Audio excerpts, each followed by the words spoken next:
My Maserati does 185. Vroom! I lost my license, now I don't drive. What's up? Welcome back to Race 164. My name is Dan, and on today's episode of Is It Fast, we're checking out this Maserati Shamal. It's a brand new casting from Hot Wheels for 2025. So we're going to take a detailed look at it, and then I'll give you my thoughts, and then we'll put it on the track and find out if it's fast. When I hear or see Maserati, I can't help but start singing Life's Been Good by Joe Walsh and the James Gang. So if this car ends up being a unit, we're going to have to figure out a Joe Walsh or maybe Eagles rock and roll kind of themed name for this thing. So I'm going to keep that in mind while we're racing. All right, let's take a look at this thing. This is a mainline Hot Wheels release, so we got some pretty nice detail here on the front. Maserati badging right there on the grill, and there's no extra color on the headlights or fog lights or anything, but there is texture. So while they're all just black, the texture, the three-dimensionalness of it, makes it look pretty good. On the back, we have more Maserati badging and kind of the same style of tail lights. Down here on the bottom, there's just a blank license plate space, and the exhaust is just built into the plastic part of the casting. Just a red plastic base and metal body, obviously. A little bit of the plastic from the interior of the casting pokes through for these vents on the hood, which looks pretty cool. All in all, pretty good detail for a Hot Wheels mainline release. Pretty good bang for your buck, really. And just talking about the car in itself, I've never heard of this or seen one until I picked it up at the store. And I always thought of Maseratis as like a supercar kind of thing, but this looks more like a two-door coupe sort of offering from Maserati.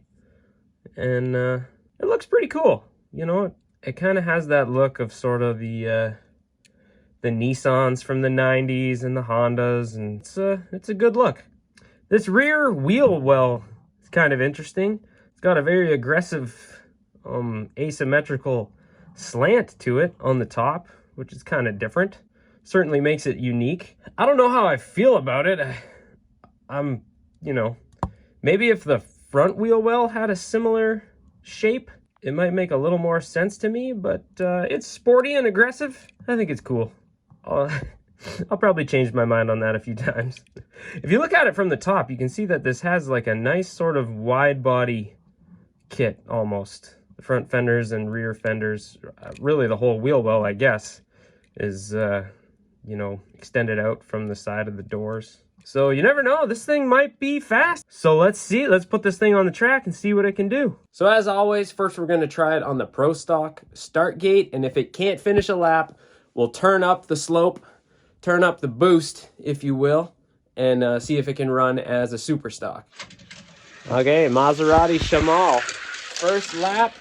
Okay, not quite making it as a Pro Stock, but it almost made it out of turn 2. Not quite making it, which means it's just barely slow enough to run as a Pro Stock, or to run as a super stock, which means it might be a really fast super stock. Let's run it one more time just to make sure it's not sandbagging on us. And nope, that's it. Super stock it is. All right, here we go. Maserati Shamal making a lick as a super stock. Sliding a bit through turns 1 and 2, and it's gonna come to a stop in turn 3 and 4. That's disappointing. Usually if they can make it out of turn 2, they can finish a lap. And he looks quick on the front stretch. He's just so slow on the second half of the track. My Maserati doesn't do 185. It's really slow. I need something else to drive. This is disappointing. Let's try it again. Outside lane this time. This is looking better. But it just runs out of steam at the exit of turn 4. And then just barely rolls down the home stretch. That is really confusing. This track remains to be a bit of a mystery because there are cars that can't do as well as this did in Pro Stock, like will not make it near the exit of turn 2. But then you turn up the boost and run them as a Super Stock and they're just rockets. Whereas this thing almost makes it out of turn 2 in Pro Stock and then just gets slower and slower as the lap goes on if you run it in Super Stock. So this thing is a bit of an enigma. The Maserati Enigma. That'd be kind of a cool name for a car. But hey, I guess rules are rules, and it finished a lap, so it gets to take a shot at the bracket. I don't think it's likely that it makes a spot on there, but you never know. And you know, it's only fair to the cars on the lower end of the bracket. They deserve a shot at, you know, moving up. And every episode of Is It Fast, we got to do some racing. So we got a very predictable, I think, matchup here in the Super Stock ladder. The Maserati Shamal is taking on 4th place, the Mustang Dark Horse. Here we go, blue Mustang versus red Maserati. They make contact entering the corner. The Maserati has stalled. Oh, wait, no, here he comes. Oh man, what a sad race. Let's just try this again and see if somebody can finish a lap. It is close, entering turns 3 and 4. Oh, man. Conditions must just be kind of slow today for these cars here at the lower end of the Super Stock ladder. So that's kind of a bummer. Let's just leave these guys where they're at. I mean, I'm not going to leave them on the track, but the Maserati's definitely not making it up on the bracket. And the Mustang has not earned a shot at challenging for 3rd place. Let's just get old G-Roy out and see if he can finish a lap today. Weather has a lot of effects here in the Freedom Shed. G-Roy is looking quick. Nice lap from the Buick. G-Roy has got some sauce today, so we're going to give him a shot at 2nd place against the Mustang GTD. All right, here they come. Oh, look at the lead. G-Roy out front over the Mustang. Will he hang on? It's close. What a race. And the Buick Grand National takes down the Mustang GTD. Let's go to the replay. Old G-Roy just smoked the Mustang off the line. Completely cooked him on the tree, beat him into turn 1, and never really looked back. The Mustang didn't force the issue trying to, you know, dive into turn 1 too hard. He just fell into line in behind the Buick. And then on the entrance to turn 3, G-Roy got a little bit sloppy.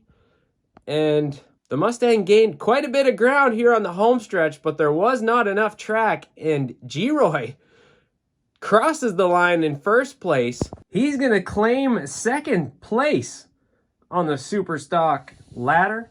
And he's earned the right to challenge for 1st against the 83 Silverado. Tonight's main event is brought to you by our membership plan here at Race 164. Yes, the Race 164 Pit Pass.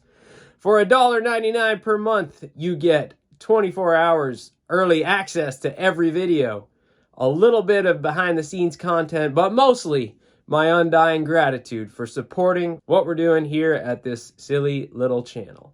Now, 24 hours early access to these videos may not seem like a big deal, but we've got a Decide Your Ride tournament coming up with some monster trucks in the snow, and 24 hours early access means you got first dibs. You know, right now, we have more spots in the tournament than we have channel members, which means if you're a member and you watch it within that first 24 hours, you're guaranteed a truck is there for you to pick. I'm not trying to be a salesman, but I kind of am.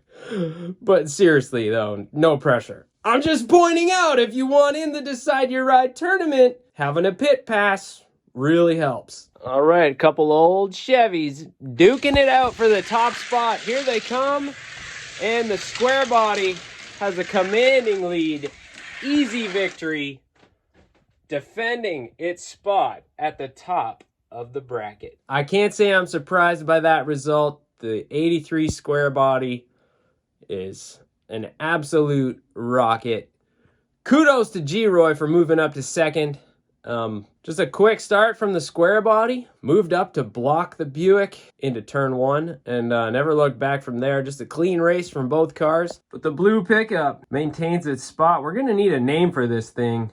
I've just been calling it the square body or the blue square body.